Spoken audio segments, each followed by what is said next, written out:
नमस्कार भावा बहिणींना. तर भावा बहिणींनो, काल काय दिवसभर काय व्हिडिओ नव्हता. काल मोबाईल संग मोबाईलची मालकीन काल घराच्या बाहेर होती भावा बहिणींनो. दिवसभर ते बाजारावर असल्यामुळं काय घरी नव्हते, त्यामुळं काय मला व्हिडिओ बनवता आला नाही भावा बहिणींनो. सकाळच्या चहा पण प्यायल्या नव्हत्या, तशाच गेल्या होत्या, त्याच्यामुळं काय व्हिडिओ नाही आणि काय नाही. तरी म्हणलं संध्याकाळी काढायचा. तर संध्याकाळी त्यांनी जेवणाचा बनवला होता भावा बहिणीनं, त्याच्यावर कारण आमच्या एवढं काय व्हिडिओ नव्हता. म्हणलं चला आता बनवावा, कारण की कार समजतात आपलं. त्याला म्हणलं व्हिडिओ बनवावा भावा बहिणींसाठी. गंभीर विषय आहे भावा बहिणीनं, त्या गंभीर विषयावरती व्हिडिओ बनवावा म्हणलं. तर तुम्हाला तर माहिती आहे, माहेरीच पप्पा आलेला आहे तर इकडं. तर आले ते कशासाठी आले ते पण तुम्हाला सांगते. नेहलाच आलेला इथं भावा बहिणीनं ते मला.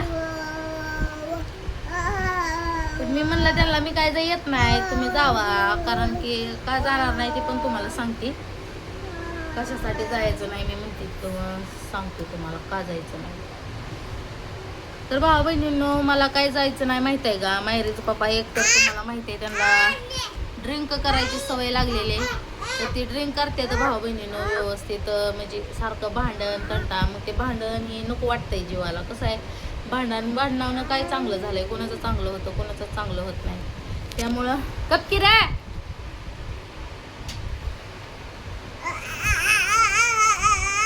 समर्थ बेडवर झोपलाय भावा बहिणीनं, त्यामुळं हा वडतोय मोबाईल धरते मी असं. त्यांना मी सांगते की तुम्ही नीट राहत जावा. ड्रिंक केली तर एक टायमिंग केलेली बरोबर आहे ना.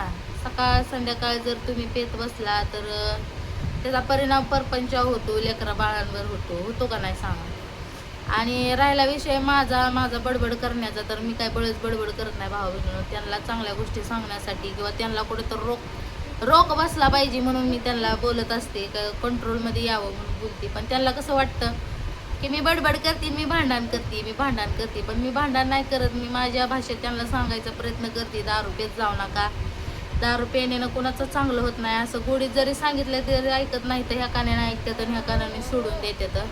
त्यामुळं भावा बहिणीनं मला त्यांना असं म्हणजे ओरडून आरडून बोलावं लागतं. आणि मग त्यातच आमच्या दोघांचं भांडण लागतं. मग मी एक पट बोलायला लागली ती तसपट बोलते तर, आणि वेगवेगळंच काय पण बोलते म्हणून भावा बहिणीनं, त्यामुळे आमचे असं भांडण लागतं.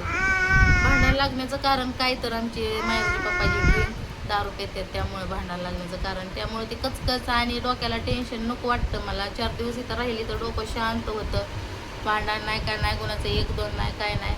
खाल्लं ह्यांच्या इथं करून, त्यांना बिन घातलं, त्यांना आणून दिला मी करून घातलं भावा बहिणीनं. डोकं शांत असलं का ना भावा बहिणीनं, त्यांच्या घरी चटणी भाकर का असं ना, ती सुखाने घासा असावा आणि लय सोनं असावं म्हणून काय नेम नसतोय. चटणी भाकर जरी असली ना तर भावा बहिणी सुखात माणूस खातं. ती सारखी कचकच, सारखं टेन्शन डोक्यात विचार, एकाचं सोडून लेकरा बाळाचा विचार, नवऱ्याचा विचार म्हणल्यानंतर भावा बहिणीनं तिथं सोन्याचा घास जरी असला आणि कचकच असली तरी ती चांगली नाही भावा बहिणीनं, बरोबर आहे का. मग आता 4 दिवस इथं राहिली तर डोकं शांत होतं. आणि आता सकाळी नवरा म्हणला जायचंय घरी, मी म्हणलं मी नाही.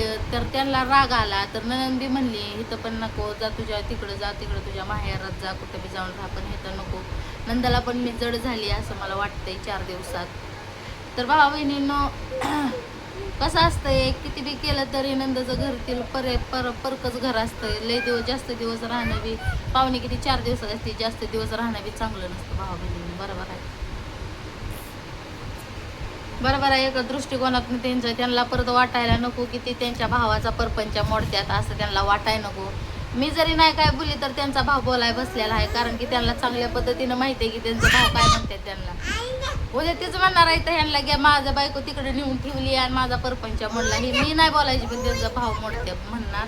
त्यापेक्षा भाऊ बहिणीनं मी इथनं जाती, इथं पण त्यांच्या डोक्याला ताप नको, माझा नाही पण त्यांच्या भावांचा बोलण्याचा त्यांना ताप नको भाऊ बहिणीनं, पण इथं काय राहणार नाही. मी जाती, बघू 4 दिवस तिथं राहते. चांगलं राहिलं वागलं तर मी त्यांच्यापाशीच राहणार, नाही वागलं तर परत भावा बहिणीनं माझा लेकरं उचलायची आणि तिथंच राहायचं. काय गेलो कोणाच्या घरी आई बापाच्या घरी गेलं तरी भाऊ बहिणीने शेवट नवऱ्याच्या घरी यावंच लागणार आहे. अशी माझी इच्छा नाही बरं का जायची. मला म्हणते देऊ की ताई राहा आता पोरीच्या सुट्टीपर्यंत.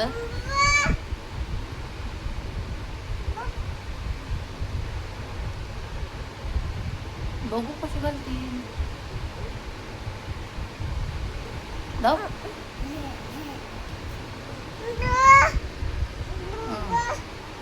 पुरीची शाळा भरेपर्यंत राहा म्हणतात भावा बहिणीनं, पण महिनाभर आहे राहायचा.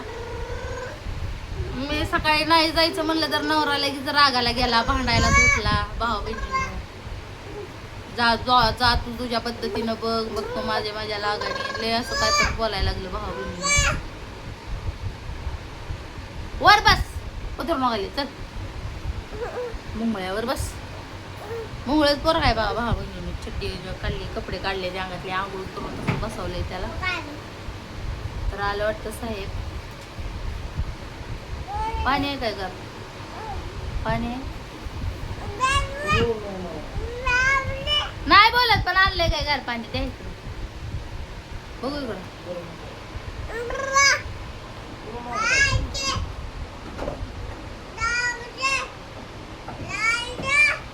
नीट राहिला तर बरं आहे, नाही राहिला तर मग भावा बहिणीनं माझा मार्ग मी बघणार आहे.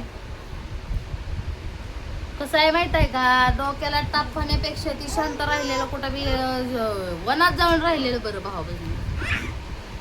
काय बघा लाकूड घेऊन आले नाही मला जायचं. तुमच्या टेन्शनने मला यायचंच नाही.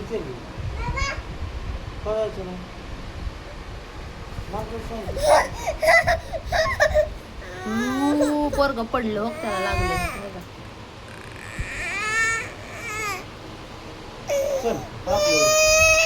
बर नाही समर्थ पडला भावा बहिणीनं लागलं त्याला.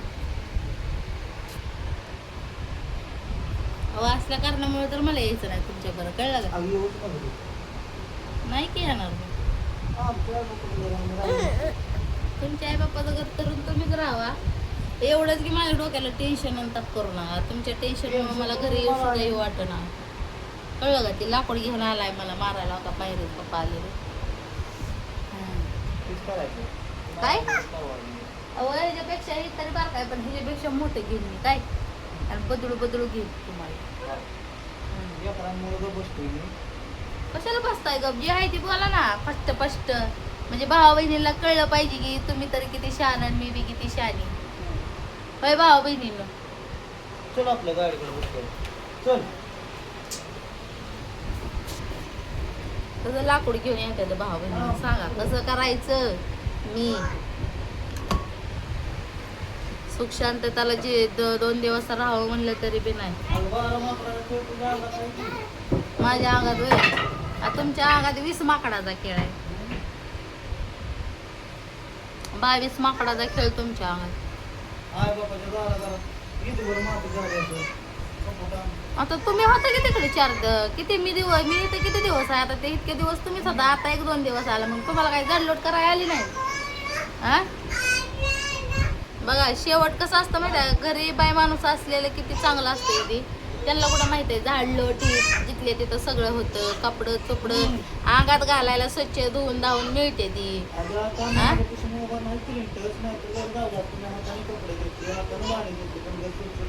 हा मग आता कशाला म्हणला माती झाली बघा किती बदलते ते भावा बहिणी. आता इथले इथं बदलते. लय शान आहे मी, एवढी शानी आहे म्हणून तर सांगते तुम्हाला. बाईशिवाय घराला शोभा नाही, कुठं बी जाऊन बघा. हा तेच सांगते तुम्हाला. बाईला जर घरचं चढू का पळू केलं ना, मग घरचं काय होतं ते तुम्हाला काय माहिती. हो घरी जाऊन आता मला करायचं की तिथला राडा रपाटा काढावा लागेल. हे मी राडा करून ठेवलेला बारकाला.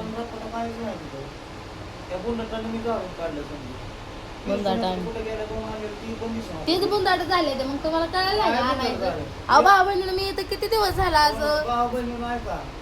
आज मी 15 दिवस झाले इथं आली भावा बहिणीनं. तर मागं काम करीन मी, प्रगती करीन, संडासाचं दार फोडलं, पण तुम्हाला सांगते गॅस सुद्धा भरून आणला नाही त्यांनी.